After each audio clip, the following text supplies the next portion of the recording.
Ang lumang bahay sa Bayawan. Isang nakakatakot na kwento sa Negros Oriental na papanahon ngayon.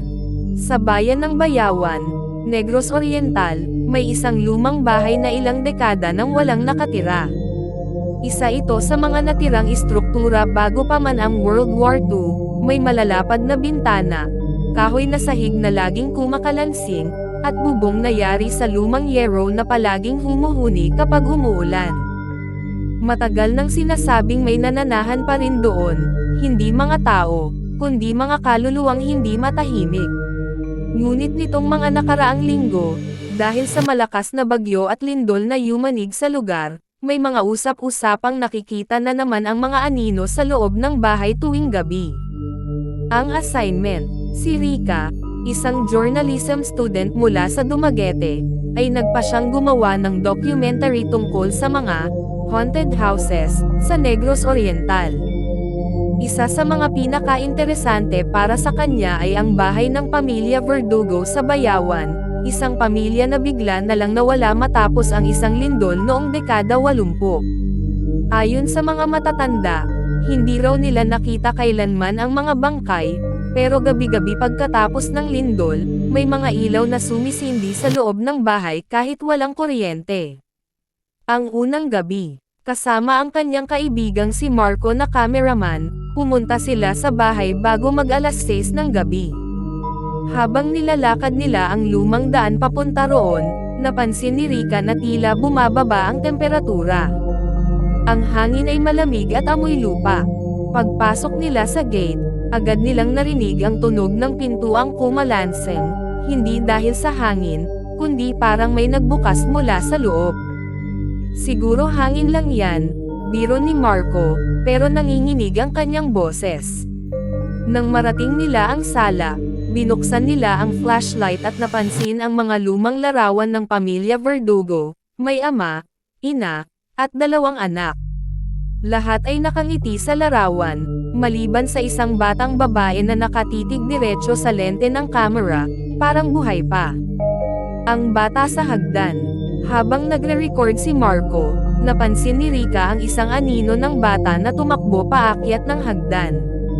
Marco, nakita mo yun? Ha, wala naman eh. Pero nang tingnan nila sa footage, malinaw na may batang nakaputing damit na dumaan sa likod ni Rica.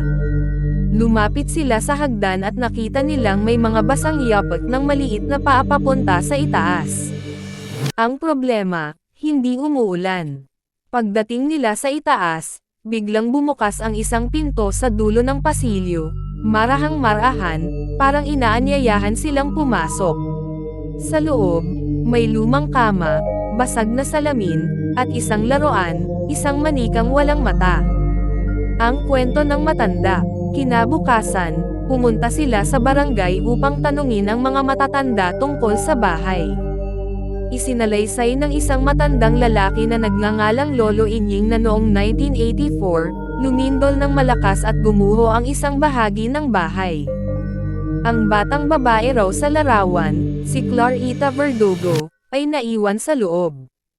Nang sinubukan nilang iligtas ito, may narinig silang umiiyak, pero nang mabuksan nila ang pinto, walang bata, tanging manika lang ang naroon, nakahiga sa kama. Mula noon, gabi-gabi raw ay may batang naglalakad sa loob ng bahay, humihingi ng tulong. Ang pagbabalik, hindi pa rin makapaniwala si Rica.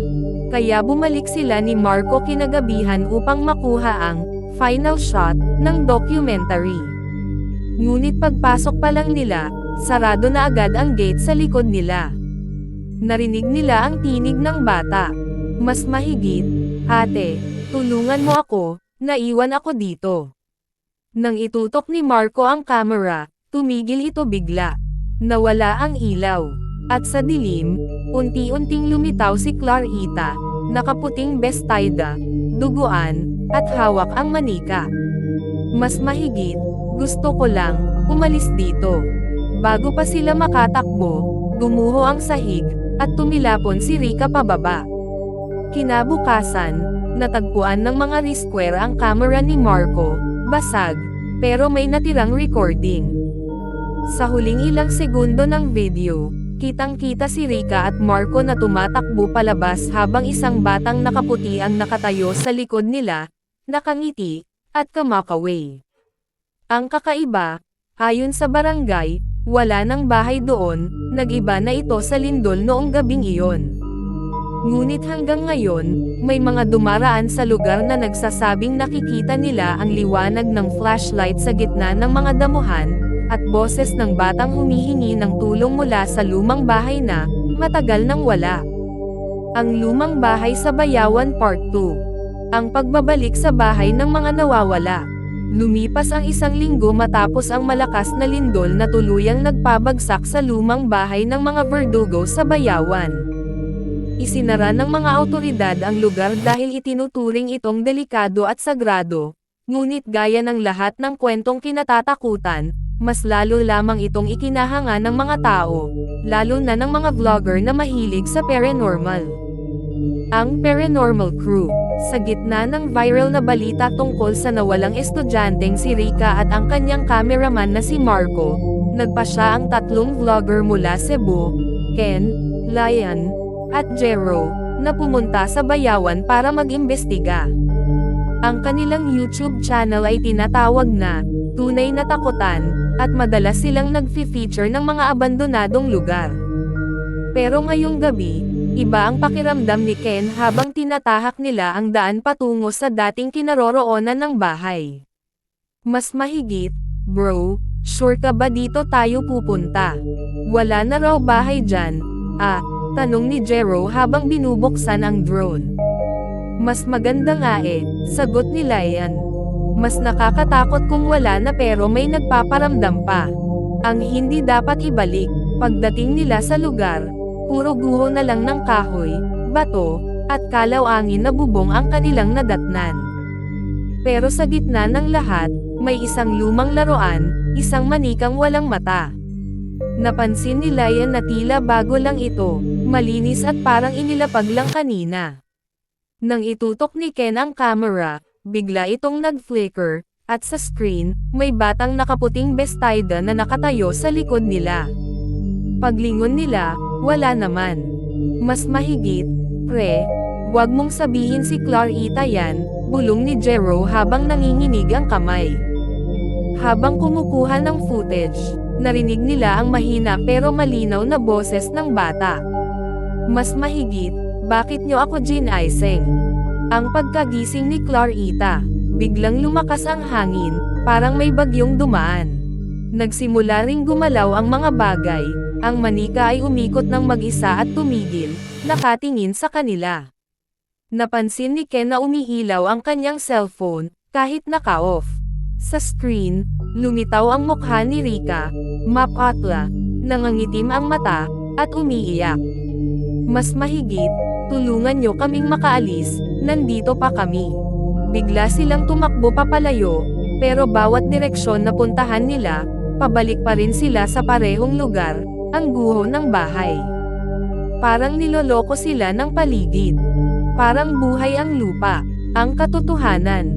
Habang nagtatago sila sa ilalim ng isang puno, napansin ni Lion ang isang lumang dokumento na nakabaon sa lupa, isang birth certificate. Ang nakalagay, mas mahigit Clarita M. Verdugo born 1976 died, unrecorded. Sa likod nito, may sulat kamay. Mas mahigit, hindi siya dapat mamatay. Binuhay ko siya muli, kinilabutan silang tatlo. Ayon sa mga lumang ulat, ang ina ni Clarita ay isang albularya na sinubukang ibalik sa buhay ang kanyang anak matapos mamatay ito sa lindol noong 1984. Pero ang bumalik daw ay hindi na bata, isang masamang espiritu na nakakulong sa bahay. Ang pagkawala, kinabukasan, natagpuan ng mga pulis ang kanilang van na iniwan sa gilid ng kalsada. Ang mga gamit nila ay naroon, maliban sa camera at drone. Makalipas ang 2 araw, may lumabas na live stream sa channel nilang Tunay na Takutan. Walang nag-upload, pero humandar mag-isa. Sa video, makikita ang madilim na paligid ng guho. May mga boses na humihingi ng tulong, at sa dulo ng video, may batang nakaputing damit na humawak ng camera at bamulong. Mas mahigit, salamat sa pagbalik, may kasama na ako ulit. Pagkatapos noon, nawala ang channel, burado lahat ng video, parang hindi kailanman umiral. Ngunit gabi-gabi, kung maglalakad ka malapit sa dating kinaroroonan ng bahay ng mga Verdugo, maririnig mo pa rin ang mga hikbi at tawa ng bata na nagmumula sa lupa. At ang tunog ng camera shutter na kumukuha ng litrato, kahit wala namang tao. Ang lumang bahay sa Bayawan Part 3. Ang mga nawawalang kaluluwa. Lumipas ang 3 araw matapos mawala ang 3 vlogger ng tunay na takutan. Dahil sa matinding takot at usapan sa buong Negros Oriental, nagpadala ang PNP at rescue team upang siyasatin ang lugar. Ngunit ayon sa mga residente, hindi raw dapat pumunta kahit sinong buhay doon kapag sumapit ang alas 12 ng gabi, dahil nagigising muli ang mga nawala. Ang investigasyon. Pinangunahan ni PO3 Daryl Ibanez ang grupo. Kasama niya si Rescue Officer Lino, photographer na si Jessa, at 3 barangay tanod. Ang utos, hanapin ang mga bakas ng 3 vlogger at ibalik ang mga ebidensya.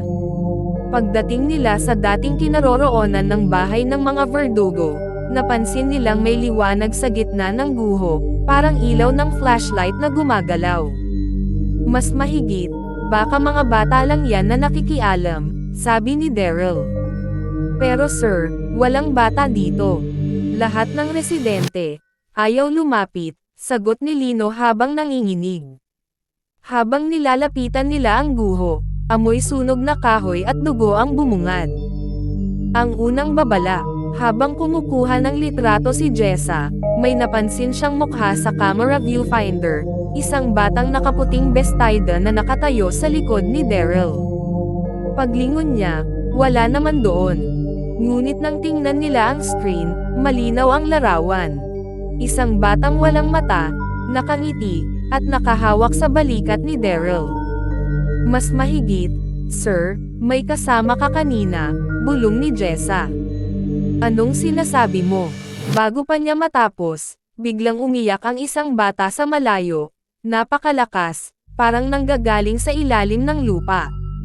Ang tunog ng kamera, habang hinahalughog nila ang paligid, nakakita sila ng basag na drone at camera ng mga vlogger. Nang i-on nila ito, tumakbo bigla ang screen, ipinapakita ang huling video bago mawala sina Ken, Lion, at Jero. Sa video, may boses na nagsasabing, "Mas mahigit, wag niyo akong iwan ulit." Kasunod noon, may mabilis na sigaw, tapos itim na. Pagkatapos ng video, biglang nag-flash ang ilaw ng camera ni Jessa kahit walang baterya. At sa paligid nila, isa-isang nagsisindihan ang mga flashlight na wala namang tao.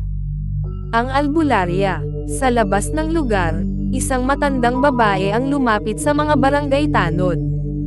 Nagpakilala siya bilang Aling Verna, apo ng albularyang ina ni Clarita Verdugo. Mas mahigit, hindi nyo na dapat ginagalaw yung lugar na yon, sabi niya. Nakakulong na sana ang bata. Pero bawat buhay na pumapasok doon, nagiging lakas niya. Ipinaliwanag ni Aling Verna na tuwing may lindol o bagyo, nagigising ang espiritu ni Clarita. Ang mga namamatay o nawawala sa paligid ng bahay ay nagiging bahagi ng kanyang mundo, mga maltong tagapagtanggol. Ang huling gabi, sa utos ni Daryl, nagpasya silang manatili hanggang madaling araw para subukang makunan ng ebidensya. Pero alas 12 pa lang, nagsimulang lumindol ng bahagya. Ang lupa ay tila humihinga. Mula sa gitna ng guho, lumabas ang batang si Clarita, may hawak na manika, at nakangiti. Mas mahigit, gusto ko lang ng kasama, bulong niya. Isa-isang namatay ang ilaw. Isa-isang nawala ang mga kasama ni Daryl, tila hinihigop ng dilim. Nang muling bumukas ang ilaw, mag-isa na lang siya. Sa lupa sa kanyang harapan, nakasulat gamit ang dugo. Mas mahigit, kasama ko na sila. Kinabukasan, natagpuan ng mga rescuer ang bagong kamera, ang pag-aari ni Jessa. Sa loob nito, may video, nakatayo si Daryl sa gitna ng guho, ngumiti sa kamera, at sinabing, "Mas mahigit, ligtas na kami, kasama namin si Clarita." Pagkatapos noon, nagbago ang mukha niya, mapatla, walang mata, at nakangiti. Hanggang ngayon, sa tuwing may lindol o ulan sa Bayawan, may mga residente raw na nakakakita ng mga flashlight na gumagalaw sa dating lote ng bahay ng mga Verdugo. At kung susubukan mong pumasok, maririnig mo ang tinig ng bata. Mas mahigit, huwag kang aalis, may kasama ka na.